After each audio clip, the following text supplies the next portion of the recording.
Welcome back to edu wallet. +1 Christmas പരീക്ഷ തുടങ്ങുകയാണ്. 9-ാം തീയതി മുതലാണ് ക്രിസ്മസ് പരീക്ഷ.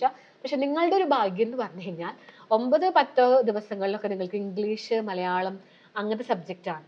പിന്നെ നിങ്ങൾക്ക് ഫിസിക്സും കെമിസ്ട്രി, മാത്സ് ആണ് വരുന്നത്.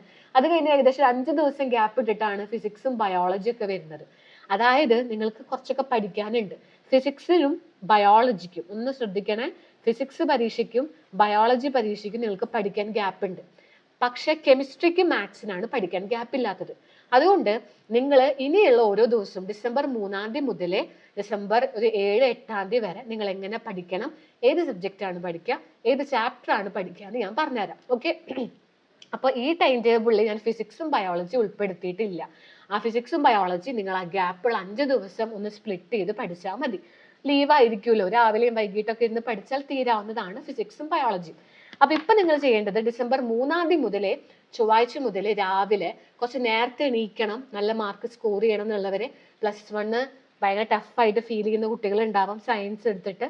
അപ്പൊ അവരൊക്കെ എന്ത് ചെയ്യുക, കുറച്ച് രാവിലെ കുറച്ച് നേരത്തെ എണീക്കുക. നമ്മൾ മെനക്കെട്ട് ഒന്ന് ഹാർഡ് വർക്ക് ചെയ്തെങ്കിൽ മാത്രമേ മാർക്ക് കിട്ടുള്ളൂ. ഇതിൻ്റെ ഒക്കെ ക്ലാസ്സുകൾ നമ്മളെ ചാനലിൽ ഓൾറെഡി ഉണ്ട്. മാത്രമല്ല ഇതിൻ്റെ ഒക്കെ ക്ലാസ്സുകൾ ഇനിയും നമ്മൾ ഏറ്റവും ഉറപ്പുള്ള ചോദ്യങ്ങളും ഉത്തരങ്ങളൊക്കെ പറയുന്ന ക്ലാസ്സുകൾ നമ്മുടെ ചാനലിൽ ഇനി വരുന്നുണ്ട്. ഓരോ പാഠത്തിലും ഉറപ്പുള്ളത് ഏതാ എന്നൊക്കെ പറഞ്ഞിരുന്ന ക്ലാസ്സുകൾ നമ്മുടെ ചാനലിൽ ഇനി വരും. ചാനൽ സബ്സ്ക്രൈബ് ചെയ്ത് വെക്കാനും നോട്ടിഫിക്കേഷൻ ബെൽ ഓൺ ആക്കി വെക്കാനും മറക്കണ്ട. അപ്പോൾ പഠിക്കണം, മാർക്ക് വാങ്ങണം എന്ന് ഉറപ്പുള്ളവർ രാവിലെ കുറച്ച് നേരത്തെ എണീക്കുക. സ്കൂളിൽ പോകുന്നതിന് മുമ്പ് 2 മണിക്കൂർ പഠിക്കാനിരിക്കുക. ആദ്യം നിങ്ങൾ chemistry chapter 4 chemical bonding and molecular structure എന്ന് പറയുന്ന ഹെവി വെയിറ്റേജ് ഉള്ളതാണ്. നിങ്ങൾക്ക് ഒരു പ്രോപ്പർ ഒഫീഷ്യലി ഓണപരീക്ഷ ഇല്ല, കഴിഞ്ഞിട്ടില്ല. അതുകൊണ്ട് ഈ പറയുന്ന സെക്കൻഡ് ടെർമിനൽ എക്സാം, അതായത് ഈ ക്രിസ്മസ് എക്സാം നിങ്ങൾക്ക് ഫസ്റ്റ് പാഠങ്ങൾ മുതലേ ഉണ്ട്. ഫസ്റ്റ് പാഠങ്ങളിൽ നിന്ന് ഒരുപാട് ചോദ്യങ്ങൾ നിങ്ങൾക്ക് ചോദിക്കും. ആദ്യത്തെ പാഠത്തിലൊക്കെ ഒരുപാട് വെയിറ്റേജ് ഉണ്ട്.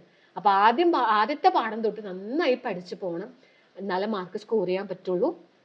സോ നിങ്ങൾ 3-ാം തീയതി രാവിലെ chemical bonding and molecular structure എന്ന് പറയുന്ന പാഠം പകുതി പഠിക്കുക. ഫുള്ള് പഠിക്കാൻ ഞാൻ പറയുന്നില്ല, വലിയ പാഠമാണ്. അതുകൊണ്ട് പകുതി പഠിക്കുക.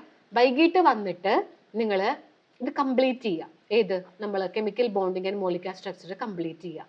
സോ 3-ാം തീയതി നിങ്ങൾ ഫുൾ ഡേ ഇരുന്ന് കെമിസ്ട്രി 4-ാം പാഠം നന്നായി പെർഫെക്റ്റ് ആയി പഠിക്കുക. പഠിക്കുന്ന ഭാഗം നന്നായി പഠിക്കണം, എപ്പോൾ ചോദിച്ചാലും എഴുതാൻ പറ്റണം, അങ്ങനെ പഠിക്കുക. അത് കഴിഞ്ഞിട്ട് രാത്രി കിടക്കുന്ന നേരത്ത് 3 ഡയമെൻഷണൽ ജോമെട്രി എന്ന് പറഞ്ഞ ചെറിയ പാഠമുണ്ട് മാത്സിലെ, അതൊന്ന് നോക്കുക. ഒരു 10 മണിക്ക് ശേഷമോ 9 മണിക്ക് ശേഷമോ നോക്കുക. 4-ാം തീയതി ഇതുപോലെ രാവിലെ നിങ്ങൾ മാത്സ് പെർമ്യൂട്ടേഷൻ എന്ന് പറയുന്ന ഹെവി വെയിറ്റേജ് ഉള്ള 9 മാർക്കിന് വെയിറ്റേജ് ഉണ്ട് അത്. അപ്പോൾ അത് പഠിക്കുക. കാരണം കെമിസ്ട്രിക്കും മാത്സിനും നിങ്ങൾക്ക് ഗ്യാപ്പ് ഇല്ല പരീക്ഷയ്ക്ക്. അതുകൊണ്ടാണ് ഇതിന് കൂടുതൽ ഫോക്കസ് കൊടുക്കണം. വൈകിട്ട് വന്നിട്ട് നിങ്ങൾ കെമിസ്ട്രി പഠിക്കണം. ഏത് പാടാന്ന് അറിയോ? ചാപ്റ്റർ തെർമോഡൈനാമിക്സ്, ഹെവി വെയിറ്റേജ് ഉള്ള പാടാണ്. 5-ാം തീയതി രാവിലെ മാത്സ് ലിമിറ്റ്സ് ആൻഡ് ഡെറിവേറ്റീവ്സും വൈകിട്ട് കോണിക് സെക്ഷനുമാണ് പഠിക്കേണ്ടത്. ഇതൊക്കെ നല്ല ഹെവി വെയിറ്റേജ് ഉണ്ട്. ഇത് 10 മാർക്കിന് വെയിറ്റേജ് ഉണ്ട്, ഇത് 7 മാർക്കിന് വെയിറ്റേജ് ഉണ്ട്. ക്രിസ്മസ് പരീക്ഷയ്ക്ക് ഇത്രയും മാർക്കിനാണ് ചോദിക്കുക. 6-ാം തീയതി നിങ്ങൾ കെമിസ്ട്രി ഇക്വിലിബ്രിയം ആണ് മോർണിംഗ് പഠിക്കേണ്ടത്. ഹെവി വെയിറ്റേജ് ആണ്, 10 മാർക്കിന് വെയിറ്റേജ് ഉണ്ട്. വന്നിട്ട് വൈകിട്ട് പഠിക്കുന്നത് കെമിസ്ട്രി റിഡോക്സ് റിയാക്ഷൻ എന്ന് പറഞ്ഞ പാടാണ്. അപ്പൊ 6-ാം തീയതി ആകുമ്പോഴേക്കും നിങ്ങൾ കെമിസ്ട്രി ഒരു 4-5 പാഠം വെയിറ്റേജ് ഉള്ളത് പഠിച്ചിട്ടുണ്ടാവും. മാത്സും മെയിൻ ആയിട്ടുള്ള പാഠം പഠിച്ചു തീർന്നിട്ടുണ്ടാവും. 7-ാം തീയതി മാത്സ് സ്ട്രേറ്റ് ലൈൻസ് നോക്കുക. രാത്രി സെറ്റ്സും റിലേഷൻസ് ആൻഡ് ഫംഗ്ഷൻസും 2 പാഠം ഒപ്പം നോക്കണം. ലീവ് ആണല്ലോ 7-ാം തീയതി, ശനിയാഴ്ചയാണ്. അപ്പോൾ ഈ 3 പാഠങ്ങൾ ശനിയാഴ്ച ഇരുന്ന് പെർഫെക്റ്റ് ആയിട്ട് പഠിക്കാം. 8-ാം തീയതി പിന്നെ നിങ്ങൾ 9-ാം തീയതിക്കത്തെ പരീക്ഷയ്ക്ക് പഠിക്കണം. അപ്പൊ രാവിലെ ഇംഗ്ലീഷ് ഏറ്റവും ഉറപ്പുള്ള കുറച്ച് ചോദ്യങ്ങളൊക്കെ ഒന്ന് പഠിച്ചു വെച്ചോ. ഇംഗ്ലീഷിന് ഗ്യാപ്പില്ല. അതുകൊണ്ട് നിങ്ങൾ ആ സെക്കൻഡ് ലാംഗ്വേജ് തന്നെ മൊത്തം ഞായറാഴ്ച പഠിക്കാതെ ഞായറാഴ്ച രാവിലെ ഒരു 12 മണി വരെ ഒക്കെ ഇരുന്ന് ഇംഗ്ലീഷിൽ ഏറ്റവും ഉറപ്പുള്ള വല്ല ക്യാരക്ടർ സ്കെച്ചുകളോ റിവ്യൂസോ അങ്ങനെ ഒരു 8 മാർക്കിന് ഒരു 4-5 ചോദ്യങ്ങളൊക്കെ ഒന്ന് പഠിച്ചു വെച്ചാൽ പിന്നെ ഇംഗ്ലീഷ് വലിയ ടെൻഷൻ വേണ്ട. എന്നിട്ട് ഉച്ചയ്ക്ക് ശേഷം ഇരുന്ന് നിങ്ങളെ സെക്കൻഡ് ലാംഗ്വേജ് ഹിന്ദി ആണെങ്കിൽ ഹിന്ദി, മലയാളം ആണെങ്കിൽ മലയാളം അത് പഠിക്കുക. അപ്പോൾ സെക്കൻഡ് ലാംഗ്വേജും ഇംഗ്ലീഷിനൊന്നും കുറേ ദിവസം പഠിക്കേണ്ട കാര്യമില്ല.